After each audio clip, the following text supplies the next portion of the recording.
सावधान.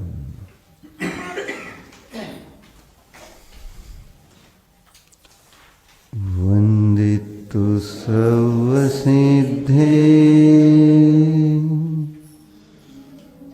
धुवमचलमनो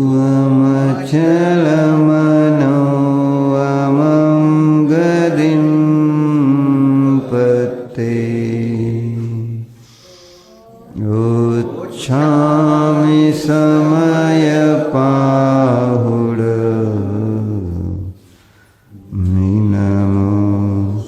सुदकेवली भणिदम्. नमः समयसाराय स्वानुभूत्या चकासते चित्स्वभावाय भावाय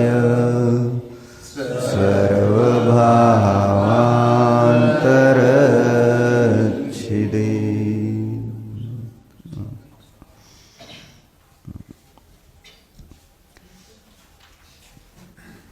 कुंदकुंदाचार्य रचित समयसार.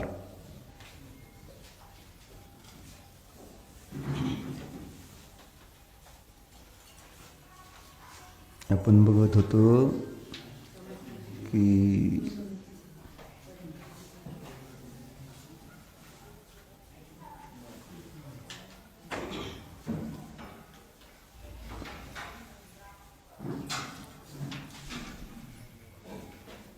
आत्म्याच्या सिद्धीसाठी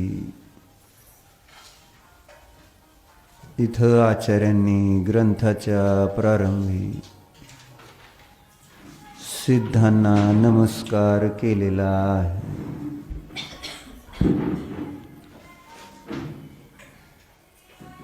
ज्यांना आत्मा सिद्ध करायचा आहे, ज्यांना आत्माच सिद्ध करायचा आहे,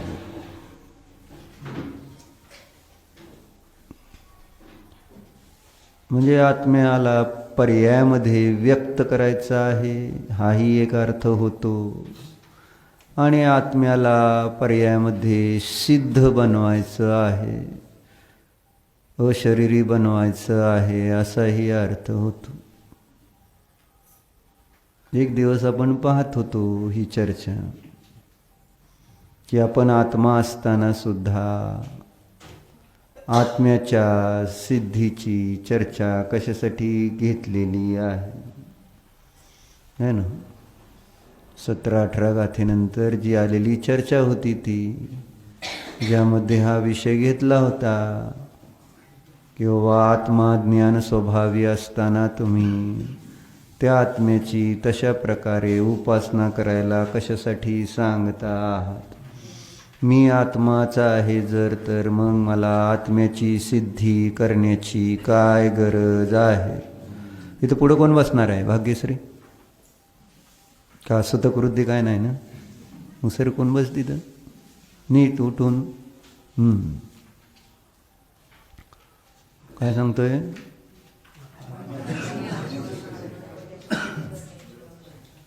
मी कोण आहे? मी आत्मा, मी ज्ञानमय आत्मा आहे. मग आत्माला असताना आत्म्याची सिद्धी करण्याचं प्रयोजन काय आहे, असा अर्थ होतो आहे ना. म्हणून तो प्रश्न 17-18 गाथेच्या टीकेनंतर घेतलेला आहे ना. नुसतं आपण बघत होतो ते आणि परत राहिला विषय दुसऱ्या दिवशी घेऊन, नाही ना. तर आज एकदा नुसतं ते बघून घ्या. काय म्हणते तिथं अमृतचंद्र देव? ननु ज्ञानतादात्म्यात आत्मा ज्ञानं नित्यमुपास्तः एव कुतः तदुपास्यत्वेन अनुशास्यते इति चेत. असा प्रश्न केला है ना. पान नंबर 59 वर आहे.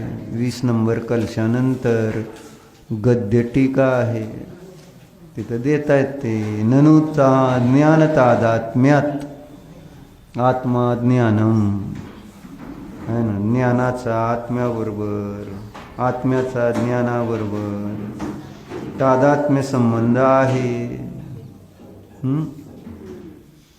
मग असं असताना तिथं त्या ज्ञानाची है ना नित्यच उपासना चालू आहे असं म्हणायचं. नित्यच. नाहीतरी आपण पाहतो सदैव आपण आत्म्याचंच है ना अनुभवन करत असतो. आमचं अज्ञान आहे की मी पराला अनुभवतो. जेव्हा आपण इंद्रियच्या द्वारे इंद्रिय विषय भोगांचा आश्रय घेतो त्यावेळेस त्या इंद्रिय विषय भोगांना अनुभवत असताना माझी मान्यता हीच असते, मी गुलाबजामाला अनुभवतो आहे है ना. मी थंड स्पर्श अनुभवतो आहे. मी सुगंधाचा अनुभव करतो आहे. जेव्हा की आचार्य म्हणतात पराला अनुभव करण्याची योग्यता जीवामध्ये नाही. अभिप्राय लक्षात घ्या. आत्मा स्वपर प्रकाशी आहे, स्वपराला जाणणारा आहे ना.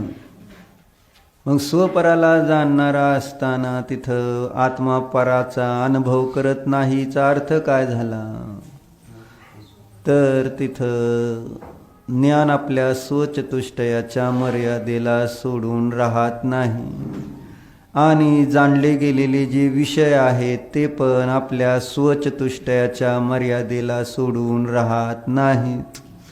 प्रत्येक वस्तूची आपली आपली स्वचतुष्टयाची मर्यादा आहे. त्यामुळं एक द्रव्य दुसऱ्या द्रव्याला भोगत करतं हा विषयच इथं कुठं तत्वव्यवस्थेमध्ये बसत नाही. जी अनादि अनंत वस्तूची व्यवस्था आहे त्यामध्ये एक द्रव्याने दुसऱ्या द्रव्याला केलं, एक द्रव्याने दुसऱ्या द्रव्याला भोगलं, हे तिन्ही काळात संभवत नाही. हेच तर नक्की करायचं आहे आणि ते नाही नक्की म्हणूनच मी पराला है ना पराचा आश्रय करत असताना परालाच भोगतो असं मानत असताना परातूनच सुखदुःख येतं अशी कल्पना करत राहतो आणि मग आमच्यामध्ये राग द्वेष इष्टानिष्ट भाव होत राहतात की ज्यामुळं आम्हाला कर्माचा बंध होतो आणि नवीन शरीर जन्म मरण दुःख आदी प्राप्त होत राहतात. हे सगळ्या दुःखाचं मूळ इथंच आहे. मी पराला अनुभवतो आहे. आचार्य 17-18 गाथेच्या टीकेमध्ये तर म्हणतात आहेत यदा तू आबाल गोपालमेव सकल कालमेव स्वयमेवानुभूयमाने अपि परैहि समम एकत्वध्यवसायेन. भगवती अनुभूती आत्मनी अनादि बंधवशात परैहि समम एकत्व अध्यवसायेन विमूढस्य अयम अहम अनुभूतिः इति आत्मज्ञानम न उत्प्लवते. सगळ्यांना अनुभव आत्म्याचाच होतो असं त्यांना सांगायचं. आबाल गोपाल निगोदी जीव सुद्धा आत्म्याचीच अनुभूती घेत असतो. नाही जसं ते कुत्रं हाड चघळतं हाडाचं आणि हाडातून स्वाद येत नसतो, शुष्क आहे. त्याचा टाळू फाटला आणि त्यानंतर त्याच्यातनं रक्त आलं त्याला वाटतं त्या हाडातूनच येतं आहे. अशी जशी त्या कुत्र्याची भ्रांती तशी आहे ना तशी आपण भोजन करताना आपल्याला वाटत असेल त्याच्यातनं येतं आणि आपण कशावरून त्याच्यातनं येतं असं वाटतंय तर जेव्हा आपल्या इष्ट अनिष्ट पदार्थ ताटात आपल्याला वाटतायत आणि त्याच्याप्रती रागद्वेष होत आहेत तर आपलं जेवण कुत्र्यासारखं चाललंय असं समजावं. आपण मनुष्य नसून कुत्रं आहोत. कारण कुत्रं जसं मानतं त्या वस्तूतून स्वाद येतो तसं माझं अज्ञान पण तेच आहे की मी पण त्या वस्तूतूनच है ना. स्वाद आनंद सुख दुःख जे काही चांगलं वाईट प्रतीतीला येतंय ते त्याच्यातूनच येतंय. मग त्या कुत्र्यात आणि आपल्यात काय अंतर राहिलं असा प्रश्न येईल. म्हणून आपल्याला कुत्र्यापासून जरा वेगळं ठेवलेलं बरं. नाहीतर कुत्रचा अर्थ तर संस्कृतमध्ये कुठं असा होतो. कुठं है ना, कुठं असं होतं. कुत्र कोठे. आणि अशी अवस्था प्राप्त होईल कोठे, जिथं है ना आपल्याला मी कोण याचं भानसुद्धा राहणार नाही, असणार नाही. म्हणून सांगितलं की अनुभूती जी आहे ती मर्यादेच्या बाहेर नाही. आत्मा आत्म्यालाच अनुभवणार काही जरी झालं तरी. तशी योग्यताच आहे आणि तशी योग्यता नाही जी पराला अनुभवण्याची. शरीरात वेदना उत्पन्न झाली, शरीराच्या निमित्तात पीडा उत्पन्न झाली, कर्म प्रतिकूल उदयात आलं, वेदन केलं दुःखाचं है ना. तेव्हा तिथं दुःखाचं वेदन जे होतं आहे ते कशामुळं होतंय. शरीराला जाणतो आणि शरीराची जी काही गुडघं दुखतोय, डोकं दुखतंय, पाय दुखतोय अशी जी काही आपल्याला भाव होतात उत्पन्न. मग गुडघा दुखतो, डोकं दुखतं, पाय काय, पोट काय, दुखत काय असतं, दुखतं काय, त्रास कशाचा आहे. अज्ञानाचा त्रास आहे, मोहाचा त्रास आहे. पण हे अज्ञान आणि मोहाचं दुःख या जीवाला भासित न होता शरीराचं दुःख, संयोगाचं दुःख, कर्माचं दुःखच भासित होतं. त्यामुळेच मी दुःखी आहे असं मान्यता होऊन बसते. जेव्हा का इथं मी माझ्या स्वरूपाचं ज्ञान मला नसतं जेव्हा, तेव्हाच तिथं मी त्या शरीरादी परद्रव्यामध्ये एकत्व बुद्धी, ममत्व बुद्धी करत असताना, तिथलं त्या ठिकाणी वेदन करत असताना आपल्याला वाटतंय तेच सुखदुःखाचं कारण आहे. आणि म्हणून उपाय पण तिथेच करत राहतो. दुःखाला दूर करण्याचे आणि सुखाला प्राप्त करण्याचे उपाय आजपर्यंत मी कोठे करीत आलो, बाहेर परामध्ये. कारण परामुळं सुखदुःख होतं ही मान्यता असल्यामुळं, ज्यामुळं सुख होईल अशा साधनाचा संचय, ज्यामुळं दुःख होईल अशा साधनांना दूर करण्याचाच विचार करत असतो. याच्यातच अनंत काळ गेलाय.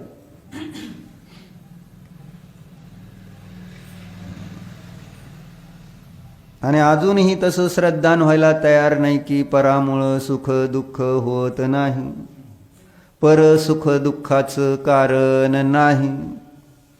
जे सुख दुःखाचं वेदन आहे ते माझ्या मोह आणि अज्ञानामुळंच आहे.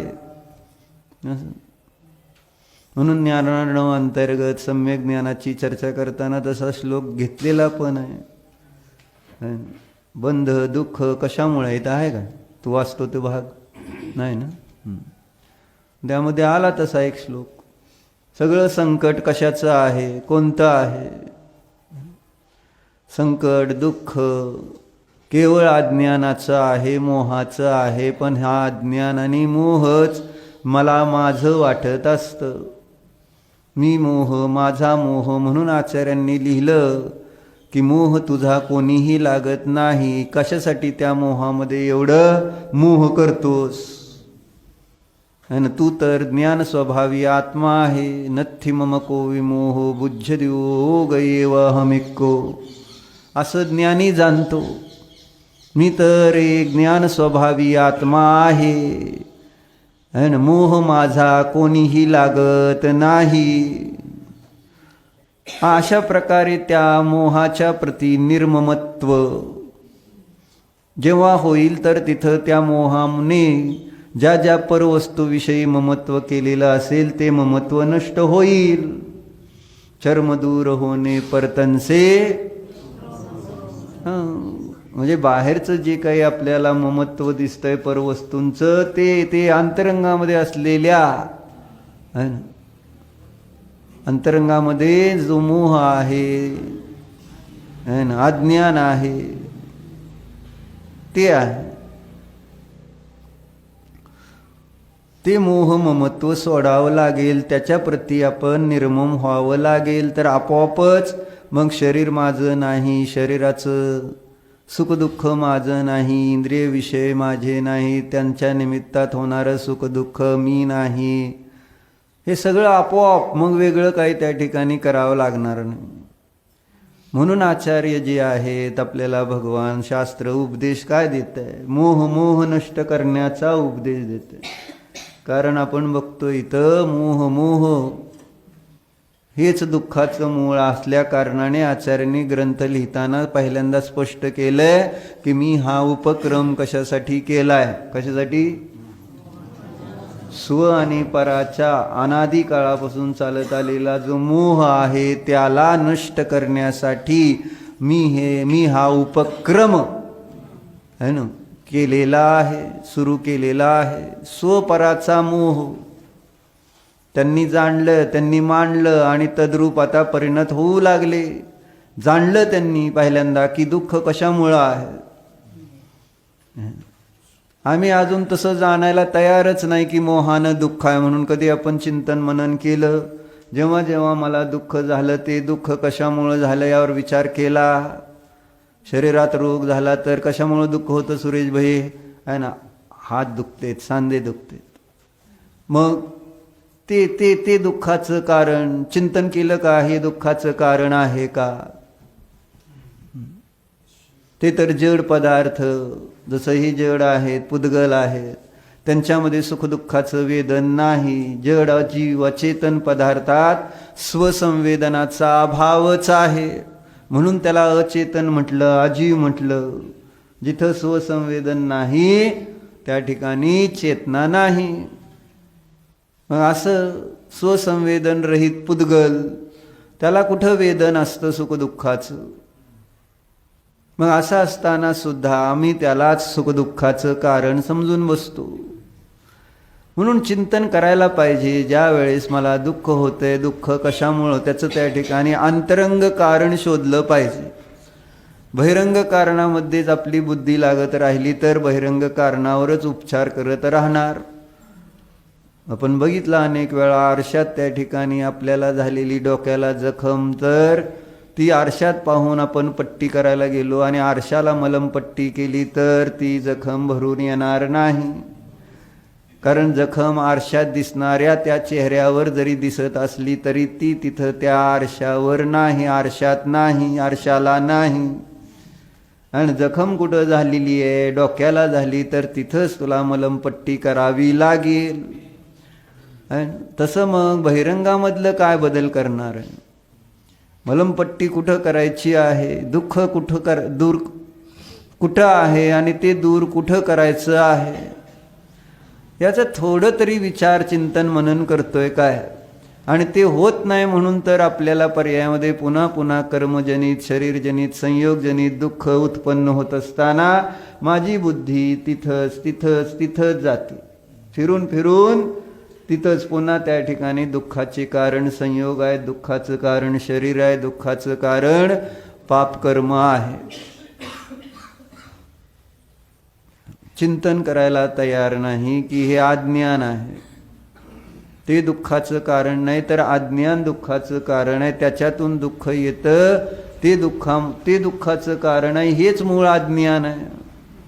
आणि त्या अज्ञानाने उत्पन्न झालेला जो मोह आहे तेच आणि तोच त्या ठिकाणी दुःखाचं कारण आहे.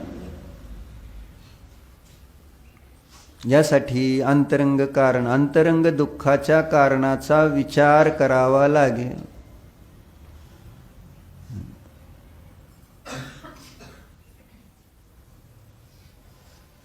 विचार करणाऱ्यालाच मग उपाय पण प्राप्त करता येईल. विचारच करणार नाही तर, म्हणून आचार्य टोडरमलजी लिहिते किंवा तत्व विचार वाले को ही तत्व विचार वाले को ही सम्यक्त्व का अधिकार है असं म्हणते ते. जो तत्व विचार करेल त्यालाच त्या ठिकाणी सम्यक्त्व प्राप्त होऊ शकेल. तत्व विचाराशिवाय नाही. म्हणून महाराजांचं आजचं वाक्य आहे समंतभद्र महाराजांचं काय, स्वाध्याय ध्यान आदी करून सत्ववृद्धी करावी, तत्ववृद्धी करावी. शील जप तप ज्ञान ध्यान ही सत्ववृद्धीची 5 साधने आहेत.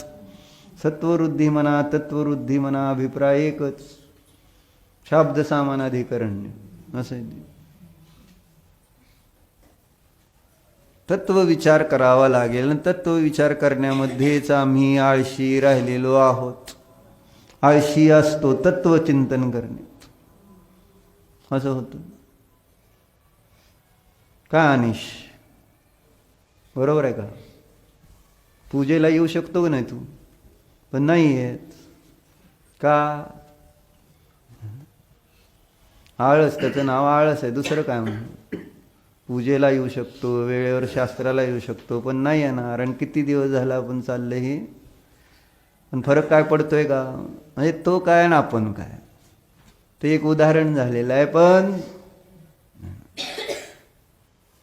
सरलता येणार नाही. का होत नाही तसं? त्याला प्रमाद का जात नाही त्याचा? कारण काय सांग बरं?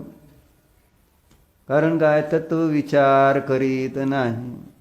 कळल कशात माझं हित आहे, कशात माझं अहित आहे हे कळल ना. आणि हे कळलं तर झोपता येणार नाही. जे त्या ठिकाणी सत्ववृद्धीचं साधन आहे, शील जप तप ज्ञान ध्यान, तिकडे त्याचा ओढा लागेल, ते करायची भावना निर्माण होईल.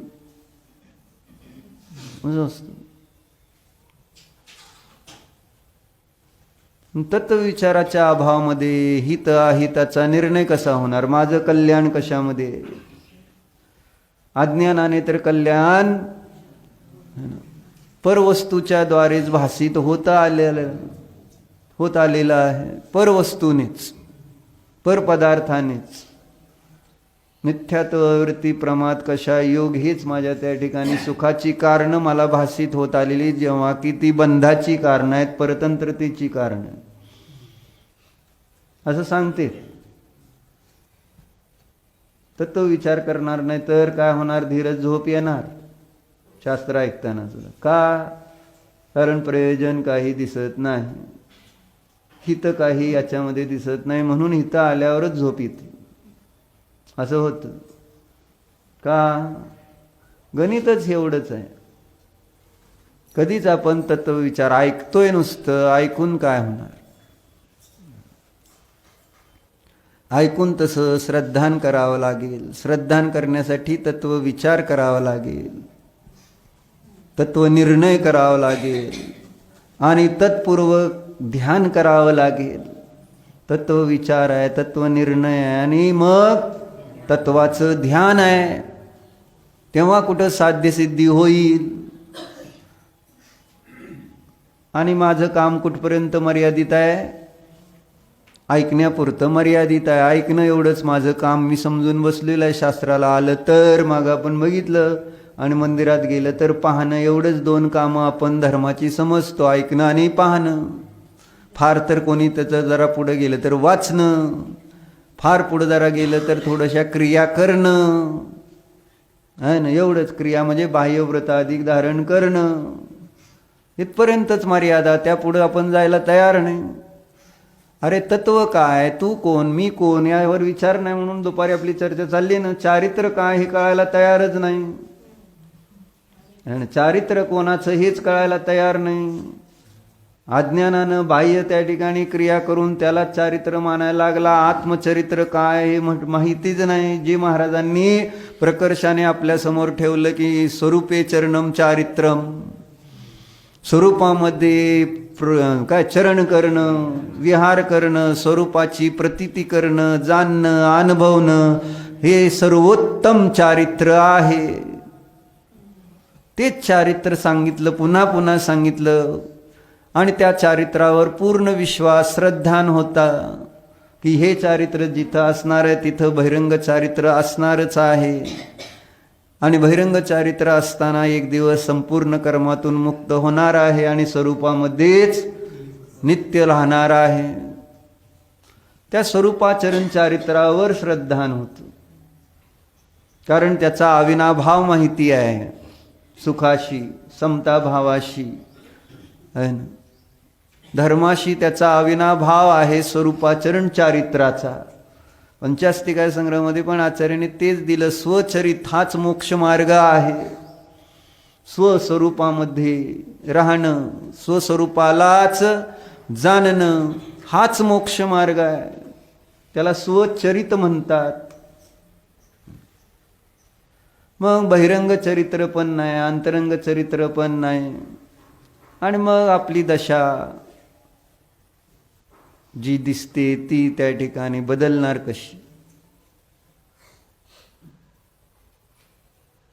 तत्व विचार करा, तत्वविचारपूर्वक तत्वनिर्णय करा, तत्वनिर्णयपूर्वक आत्म्याचं ध्यान करा. वेळ काय आहे ना, निघून चालला एक एक क्षण. जसं ते आहे ना, वाळूचं पुडवी घड्याळ असायचं, असं उलटं केलं की माती पडत राहणार. अंजुली जलसम जवानी क्षीण होती जा रही. ओंजळीतलं पाणी आहे ना, क्रमाने त्या ठिकाणी संपत जाणार आहे, संपणार आहे, संपत चाललंय. ही पर्याय संपायला लागली, एक एक समयाने संपत चालली, एक एक क्षण त्या ठिकाणी निघून चालले मनुष्य पर्यायाचे. जिनधर्म जो प्राप्त झाला त्या पर्याय निघून चाललेल्या आहेत. किती कष्टानं, किती महाभाग्यानं मिळालेली ही अवस्था असते. आणि आता ते अशीच कवडी बदले जाय आहे ना. हिऱ्यासारखा म्हणतात मनुष्य जन्म एक. तिथं सुविचार लिहिलेला आहे बाहुबलीला. अभिनय काय चालले, हिऱ्यासारखा मनुष्य जन्म आहे म्हणून सांगितलं. पण कशामध्ये तो वाया चाललेला आहे? रात गमाय सोय के, दिन गमाय खाय, असं त्याचं सुरुवात आहे. रात्र कशी घालवतो? झोपून. आणि दिवस ह्याच्यामध्ये जीवन चाललं, मनुष्य जीवन.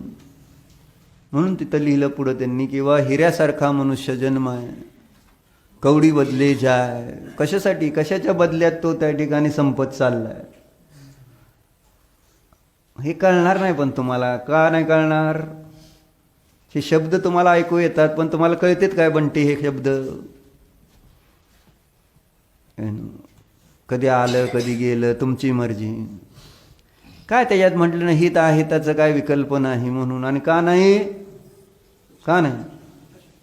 विचार करायचा नाही. शास्त्रात सांगितलेल्या गोष्टींवर कधीच विचार करायचा नाही, पुन्हा विचार करायचाच नाही. आणि मग विचार नाही केला तर बिजूकाकीसारखे विद्वान मनुष्याला सुद्धा सकाळी काय सांगितलं तर संध्याकाळी विसरून जाते. ते पण तत्व नाही, उदाहरण.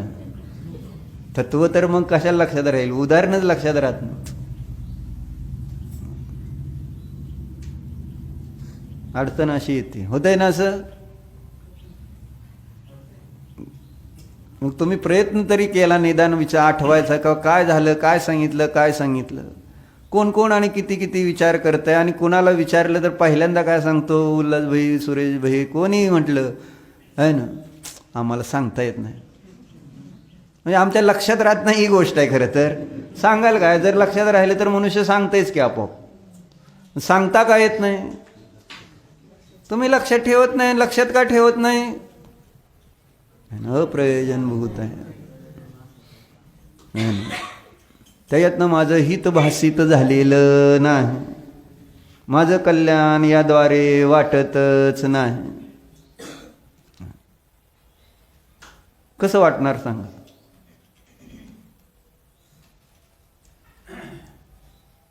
आणि कसं वाटणार? कारण तुम्हाला माहितीच नाही की मी कोण आहे. तर मग तुम्हाला तुमचं कल्याण कसं करायचं कसं कळणार? म्हणून करावं असं कसं वाटणार? असं होतं. कठीण आहे असं.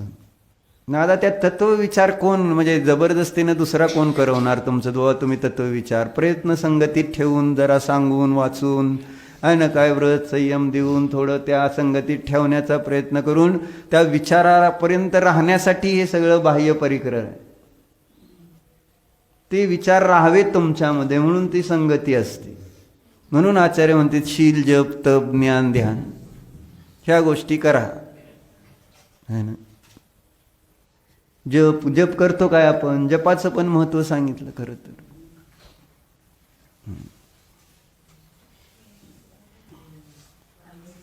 शीलाचं रक्षण जप म्हणजे पुन्हा पुन्हा एकच गोष्ट. नमोकार मंत्र कसं लक्षात राहतो आहे ना, का असं होतंय विस्मरण होतंय का नमोकार मंत्राचं, ते काय नमो अरिहंताणम नंतर असं काय होतंय काय. जप केले ना त्याची तर आपल्या आपोआप लक्षात राहिलं, विचारलं तर सांगता आलं. तसं इथं जप होत नाहीत ना, शास्त्र ऐकल्यानंतर जप कुठं होतो. दुसऱ्यांदा रिपीट होतंय काय ते, दुसऱ्यांदा सुद्धा रिपीट होत नाही. कोणाला आपण सांगायचं विषयच येत नाही, कितीतरी वेळा सांगितलं. वा सांगा, कोणाला तरी सांगा, कोण नाही भेटलं तर स्वतःला एकदा सांगा आरशात बघून.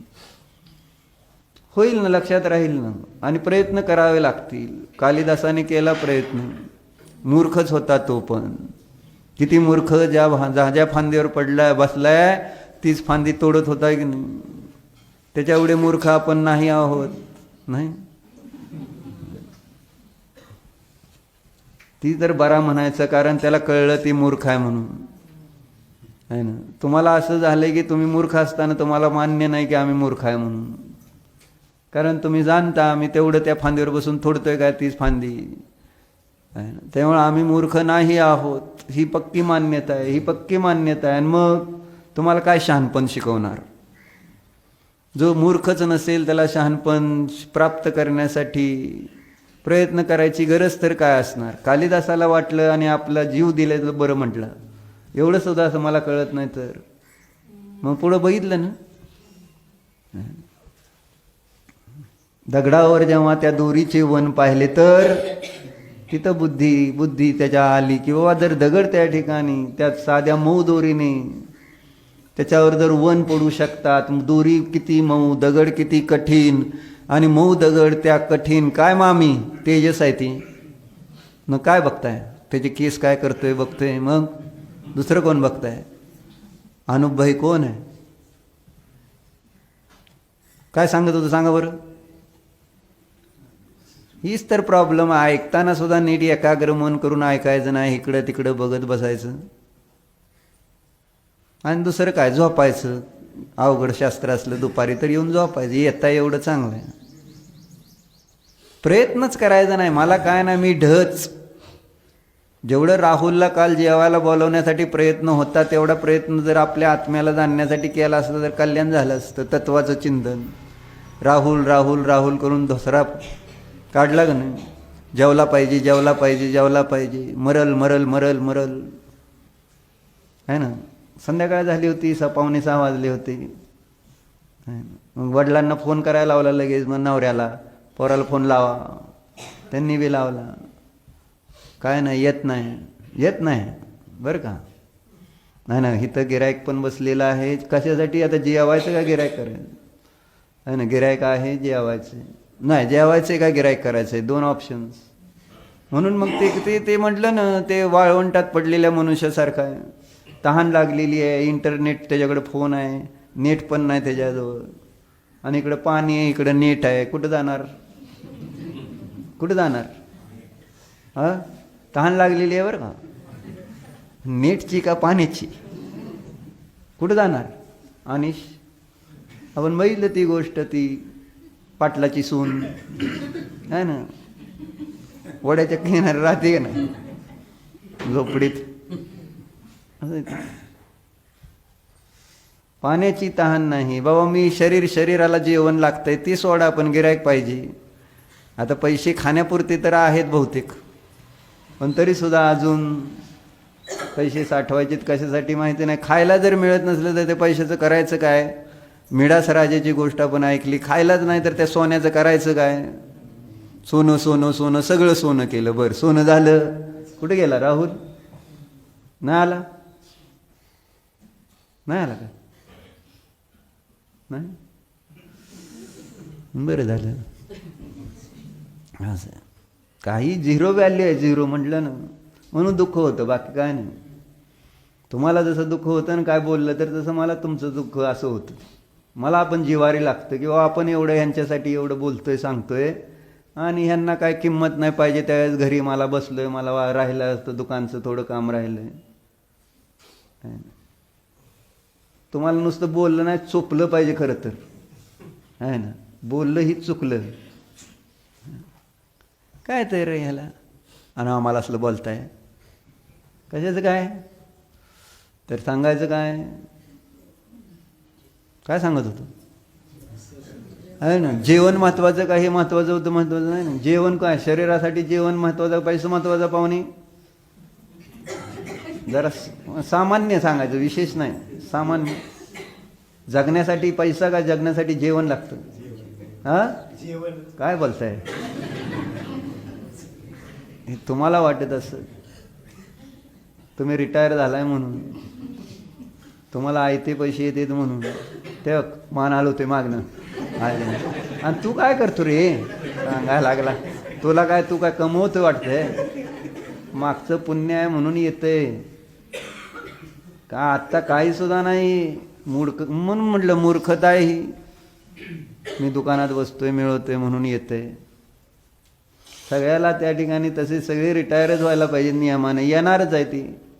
पुण्यावर श्रद्धा नको, जाऊ दे. एक तुमच्यामुळे कुठं विषय सरकला माहिती आहे का, मामी, फक्त तुम्ही कारण आहे.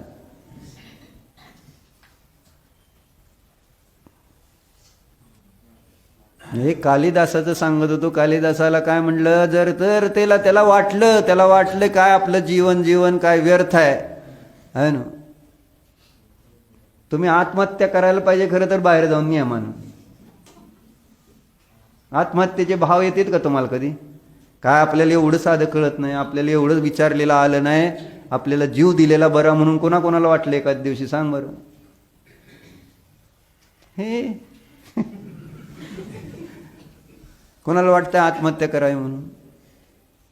जेव्हा तुम्हाला हे तत्व जे सांगितलं, मी जीव आहे, मला जीव आहे म्हणून मला कळत नाही, जीव दिलेला बरा असं नाही वाटत, असं वाटायला नको. पण इम्पॉर्टन्स तेवढंच आहे ना, तेवढंच आहे. त्याची व्हॅल्यू, आपलीच व्हॅल्यू आपल्याला तेवढीच आहे. केवढी, झिरो, झिरो म्हणायचं. आणि मग काय, आत्महत्या कोण करतंय, कोण करतंय,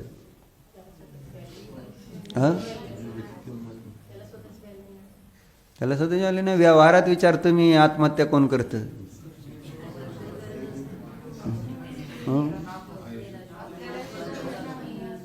काय वाटलंय, जमत नाही म्हणून का,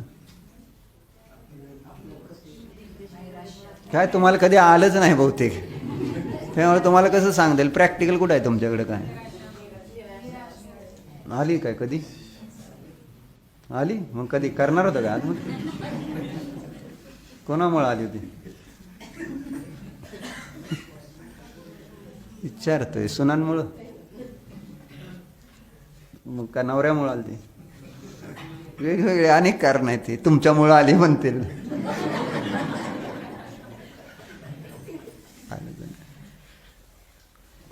कठीण आहे, कठीण. त्याला साधं कळलं नाही, बसून बसून कळलं नाही म्हणले ना, ते फांदी तोडायचं. आणि आपल्याला जर कुठं साधं कळतंय, मी आत्मा आहे, हे तेवढंच सोपं आहे, साधं आहे. आणि मला मी आत्मा शोधतोय. त्या 10 मूर्खाप्रमाणे 10 मूर्खच की, 10च होते ना, मोजू जरा किती आहेत, आहे ना. 10 मूर्खापैकी एकाला तर कळलं का किती जण आहे आपण, 10 जणांनी किती मोजले होते, मोज बरं म्हणून मनीषा बनून किती जण आहेत, किती मिळतील. स्वतःला मोजणार काय विपुल, नाही, त्याचं नाव मूर्ख आहे. 10 जणांनी तेच काम केलं, आहे ना. स्वतःला मोजलंच नाही, स्वतःला मोजायचंच नाही, स्वतःची व्हॅल्यूच नाही.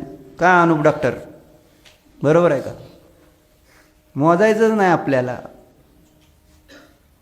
आणि म्हणून तर आपल्याला इतकं आपण कॅज्युअल आहोत धर्माच्या बाबतीत. आलं गेलं आणि कुणी यावे टिकली मारून जावी, असं एक म्हणतात की लहानपणी असं खेळ असायचं.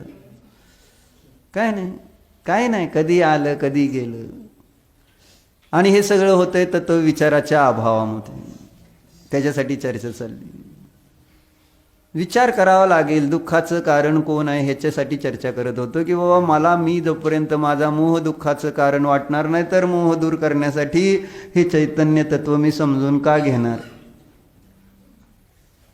की ज्या चैतन्य तत्वाच्या द्वारेच त्या ठिकाणी तो मोह नष्ट होतो, दुःख नष्ट होतं, अनंत काळासाठी सुखी होतो.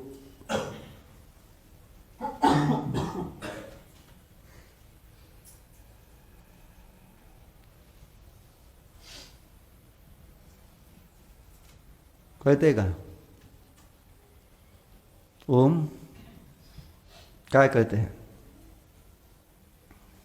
शरीराला डेंगू झालता का आत्म्याला? काय काय म्हणते? आणि त्रास कोणाला झाला, शरीराला का जीवाला? तेव्हा शरीराला. शरीर दगड आहे रे, दगड. शरीराला त्रास होत नसतो हे तर सांगतो मी. शरीर हा जीव आहे, अचेतन आहे, त्याला काय त्रास होत असतो? त्या शरीरात तू केलेला मोह आहे, त्या मोहाचा तुला त्रास होता हे सांगतोय, तर तीच अजून समजना म्हणून म्हणतोय शरीराला. तिथं प्लेटलेट कमी झाले तर सलाईन चढवली का नाही? इथं कोण सलाईन चढवायचं? प्लेटलेट कमी म्हणजे बुद्धी कमी होत चालली. बुद्धी विसरत जाते ना. मग सलाईन लावायला नको तुम्हाला? सलाईन लावतो आपण तेवढ्या काळजीनं. किती वेळा लावतो, किती वेळ लावतो? किती लावली ना? भरपूर. किती लावले सलाईन बाटले? दिवसातनं 2दा. आणि इथं शास्त्रातनं दिवसातनं एकदा तर येतोय का? माझं होतंय 2दा लावले म्हणतो. मरून जाचाल, मरून जाचाल, बाकी काय नाही. प्लेटलेट कमी झाल्यावर काय होतं? मरतं ना खूप कमी झाल्यावर.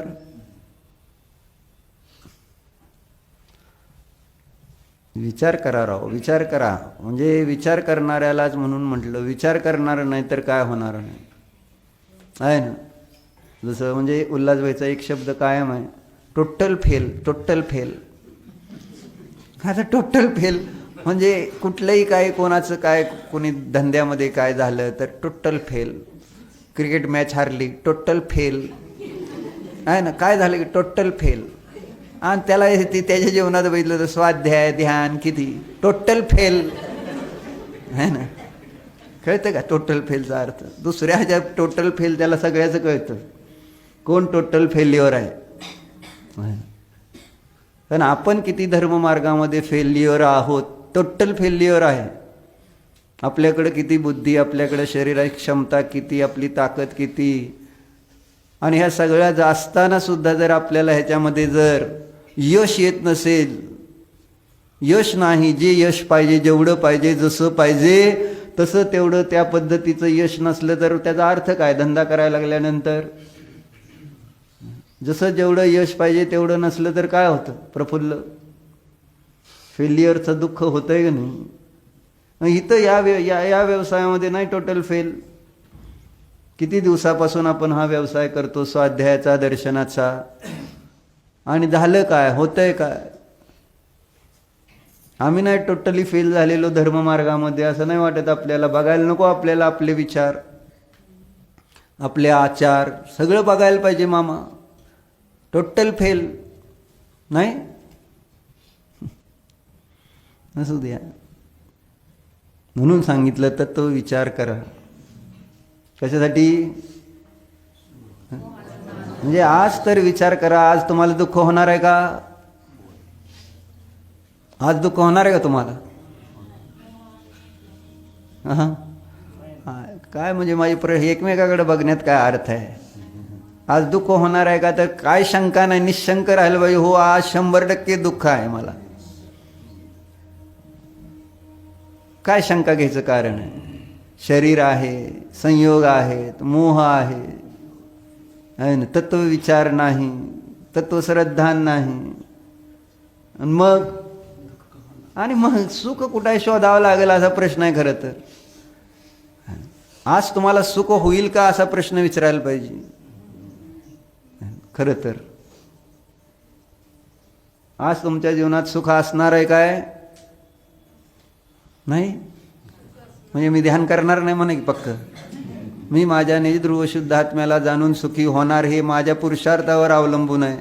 हो, मी आज ध्यान करणार आहे आणि मी माझ्या आत्म्याला जाणणार आहे आणि मी माझ्या अतींद्रिय आनंदाला प्राप्त करणार आहे असा कॉन्फिडन्स पाहिजे. त्याचं नाव आहे सम्यक दर्शन. हो, काही नाही असं होतंय. म्हणून आज दुःखी तर आपण सगळे होणार आहोत. कर्म बांधलेले आहेत, उदय येणार आहेत, उदीर्णा होणार आहे, भूक लागणार आहे, तहान लागणार आहे, थंडी वाजणार आहे, पैसे कमी जास्त येणार जाणार, संयोग वियोग काय काय काय काय घटना होणारच आहेत. आज होणार नाही असं नाही. सगळ्या आपल्या मन अनुकूल होणार आहे असं नाही. पाप पुण्य दोन्ही उदय असणार आहेत आज. त्याच्या निमित्तात आपल्याला त्याचं वेदन पण असणार आहे. तेव्हा फक्त विचार करा, हे दुःख कोणाचं आहे, कशाचं आहे. हे मोहामुळं असलेलं दुःख आहे. हे जर तुमचं तिथं लक्ष गेलं तर तुमचं ते दुःख तत्काळ कमी होण्यास मदत होईल. आणि तिथंच तुम्ही जाणलं हा मोह माझा कोणी लागत नाही, तर त्या मोहाचा अभाव होईल. दुःख कमी आणि दुःखाचा अभाव करण्याचे हे उपाय आहेत डॉक्टर. कळतंय काय? कळतंय? कळतंय? कळतंय म्हणते.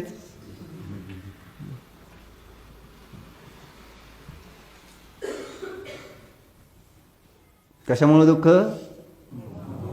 मोह. आणि आपल्याच असंख्यात प्रदेशामध्ये असणारा तो मोह आहे, बाहेर नाही. अशुद्ध निश्चयाने माझ्यामध्येच, त्या ठिकाणी माझ्या आत्म्याच्या पर्यायामध्येच तो मोह असणार आहे, बाहेर दुसरीकडे कुठं नसणार आहे. कारण काय? व्यवस्था तशी आहे. व्यवस्था तशी आहे. परातून नाही, पराकडून नाही. परामध्ये नाही आपलं दुःख सुख. आपल्यात आपलं दुःख आणि सुख असतं जेव्हा तेव्हा. ते दुःख दूर करायचे तर विचार करा. दुःख मोहाने होतंय, मोहाने होतंय. मोह काय आहे? मोह आहे अज्ञान भाव. मी शरीर आहे, शरीर माझं आहे, ही जी आपल्या बद्दे पडलेली बुद्धी आहे, हेच माझ्यावर सगळ्यात मोठं संकट आहे. आणि मग आपण चिंतन केलं, नाही मी शरीर नाही, माझं शरीर नाही, मी तर ज्ञानानंद स्वभावी अनादि अनंत शाश्वत शुद्ध सिद्ध परमात्मा समान जीव आहे. हीच चर्चा परमात्मा प्रकाशमध्ये दिली त्यांनी. परत पुढे जाऊन 26 नंबर दोह्याच्या पुढं अगोदर त्यांनी 3 प्रकारच्या आत्म्याचं वर्णन करताना परमात्म्याचं वर्णन केलं. परमात्म्याचं वर्णन केल्यानंतर काय करायचं तर त्यांनी केलं पुढं काय माहिती आहे? तो तसा परमात्मा माझ्या या देह देवालयात आहे असं त्या ठिकाणी 24 दोहे सांगितलेत. 1 नाही, 2 नाही, 3 नाही. काय सांगतेत? तो जो सिद्ध परमात्मा 8, 9, 10 दोह्याद्वारे सांगितला होता, तो तसा सिद्ध परमात्मा आत्ता या माझ्या शरीरामध्ये असं किती? 24. मला छान वाटलं ते सांगताना. आता सांगतो म्हटले. आता ती भूमिका बनवली. मला नुसतं ते तिथं आहेत, ते तसे आहेत, ते असं आहे, तसं झालं की सगळं. पण आता हे सगळं कशासाठी सांगितलं? परमात्म्याचं स्वरूप जे वर्णन केलेलं आहे कशासाठी? तसा सिद्ध परमात्मा तुझ्या देहामध्ये असं सांगितलेलं. पण हे सगळं का सांगितलं होतं माहिती आहे तुम्हाला? कारण त्यांनी विनंती केली होती त्याची विनंती केलेली आहे. मी अजून ते वाचलं नाही तुमच्यासाठी. कशाची विनंती केली ती त्यांनी? वाचलंच नाही तर कसं माहीत असणार? माहीत नाही म्हणा की मग का आता काय विचार करायला लागले आहे ना. कशाची विनंती केली? दिले त्यांनी विनंती केलेली आहे, मला परमात्मा सांगा जो सगळ्या दुःखातून सोडवणार आहे. असं त्यांनी परमात्मा सांगा. आणि मग त्यांनी परमात्मा सांगताना अगोदर 3 प्रकारचा आत्मा सांगितला. डायरेक्ट परमात्मा नाही सांगितला. बहिरात्मा, अंतरात्मा आणि परमात्मा असे 3 आत्मे असतात. त्यात बहिरात्मा कोण, अंतरात्मा कोण आणि मग परमात्मा. मग परमात्म्याचा विस्तार करत परत पुढे सांगतायत की तसा परमात्मा तुझ्यामध्ये, तुझ्या शरीरामध्ये तू आहे. आत्ता आहेस असं सांगतात. मग हे चिंतन त्या ठिकाणी त्या मोहाला तत्काळ नष्ट करेल. त्या आत्म्याचं ध्यान, तशा आत्म्याचं ध्यान, सिद्ध समान माझ्या आत्म्याचं ध्यान तत्काळ त्या ठिकाणी माझा मोह नष्ट करेल की नाही. मोह नष्ट झाला तत्काळ माझं दुःख नष्ट होईल. इतकं सुंदर त्या ठिकाणी हे विषय असा आहे. कोणाकडे जावं लागणार आहे त्याला? डॉक्टरकडं नाही, दुकानात नाही, कुठं आहे ना, स्वयंपाकघरात जेवायला नाही, कुठंच जावं लागणार नाही त्याच्यासाठी. तत्काळ दुःख नष्ट. कशाचं दुःख आहे? जाण. कसलंही दुःख असू दे, सगळ्या दुःखाची औषधी एकच आहे, मी शुद्ध आत्मा आहे, मी अशरीरी आत्मा आहे, मी निर्दोष आत्मा आहे, मी सिद्ध स्वभावी आत्मा आहे. बस एवढंच त्या ठिकाणी सगळ्या दुःखावरचं औषध. सबके लिए एक सांगते, डॉक्टर आहेत ना, सोनामुखी व्यवहारात आपण ऐकले ते. कुठलाही रोग झाला तर सोनामुखी द्या, रोगच बरा झाला पाहिजे. एक सामान्य, कारण पूर्वी तेवढे असले आजकालसारखे आहे ना विष खाणारे लोक नव्हते. आणि आजकाल आपल्याकडून विष खाल्लं जातं आहे ना, प्रॉब्लेम हा आहे. फळं वगैरे भाज्या हे सगळ्या विषारी. पूर्वी तेवढी औषधं विष नव्हतंच, पहिलं तसा प्रयोग नव्हता. त्यामुळे जे काही आजार होतील ते पोटाचं अपचन वगैरे होत असेल आणि मग त्यावेळेस त्याला आपलं सोनामुखी दिली, पोट साफ झालं की आजार संपायचा. इतकं सोपं होतं पूर्वीचा आजारच. त्यामुळे डॉक्टरांची डॉक्टरकी चालायचीच नाही. घरगुतीच आपले सगळे नुसके म्हणायचे त्याला, घरगुती. आजीचा बटवा सगळं त्याच्यामध्ये, डॉक्टरपर्यंत पोहोचायचा विषयच येत नव्हता.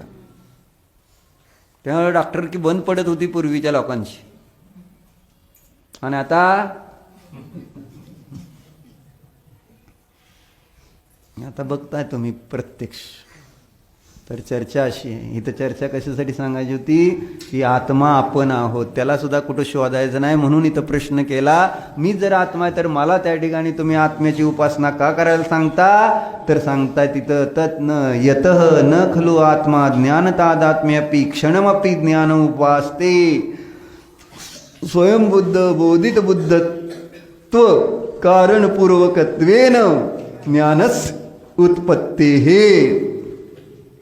जरी मी आत्मा ज्ञान स्वभावी असलो तरी सुद्धा काय म्हणते तर है ना, यतः न खलु आत्मा ज्ञान तादात्म्य अपि क्षणमपि ज्ञान उपासते. एक क्षण देखील मी माझ्या आत्म्याची आत्मा म्हणून उपासना केली नाही. मी आत्मा आहे म्हणून स्वभावाने आहे की शक्तिरूपाने आहे की, पण पर्यायामध्ये कधी मी जाणलं नाही मी खरोखर आत्मा आहे, मी हे शरीर आधी अन्य काही नाही. म्हणून आचार्य सांगते तिथं, तू बाबा हे आत्म्याचं, तो आत्मा आहे बरोबर आहे, पण आत्म्याचं चिंतन कर. आता आत्म्याचीच अनुभूती करत असतो, पण आता जो जसा आत्मा आहे तसा अनुभव कर. अशुद्ध आत्म्याला अनुभवत आलेला आहे अनादी काळापासून, आणि म्हणूनच सम्यक्त्व झालेलं नाही असं सांगितलं. सम्यक्त्व न होण्याचं कारण अशुद्ध आत्मानुभूती आहे असं तिथं 201-202 गाथेच्या टीकेमध्ये जयसेनाचार्यांनी दिलं. त्याला शुद्ध आणि अशुद्ध आत्म्यातला अंतरच कळलं नाही. ज्याला शुद्ध अशुद्ध आत्मा कळत नाही त्याला जीव अजीव कळत नाही असं म्हटले. आणि ज्याला जीव अजीव कळत नाही त्याला सम्यक्त होत नाही. म्हणून अशुद्ध आत्म्याचा अनुभव नष्ट करायचा आहे तर हे सांगतायत, ज्ञानाची उपासना करा. ज्ञानमय आत्म्याची एक क्षणभरासाठी उपासना करा. चमत्कार बघा. पण ते नाही जमलं तर निदान त्याच्या खालच्या पातळीवरचं तर काम करा. कोणतं? जे मला दुःख अनुभवायला आलंय ते कसलं आहे, कोणाचं आहे ना, त्या वस्तूचा आहे का माझ्या मोहाचा आहे, एवढा तरी विचार करा. तो विचार जरी केला तरी आपल्याला पुढं तत्वाची प्राप्ती होईल. ओम नमः. भो प्रभो मी